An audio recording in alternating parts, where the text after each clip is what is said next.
ነገር ከሆነ ትጎዳላችሁ።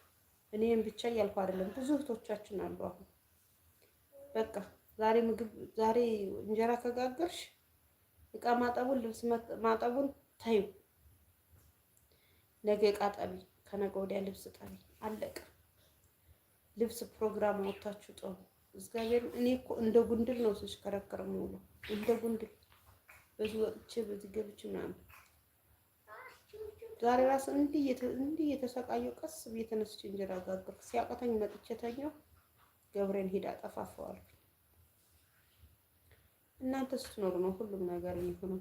ልጆቻቸው የሚኖሩት ደስተኛ የሚሆኑት እናንተ ስትኖሩ ነው። እናንተ ካልኖራችሁ እነዚህ እግዚአብሔር ባደራ መልኩ የሰጣችሁ ልጆች ይጎዳሉ። ልጅ እኮ የሚሰጣችሁ እግዚአብሔር እነዛ ልጆችን እስከ ስንት ዓመት ማሳደግ እድሜ እንዳላችሁ ስለሚያውቅ ነው የሚሰጠው እንጂ ዝም ብሎ እኮ ነገ ልትጠፉ ዛሬ ልጅ አይሰጣችሁም።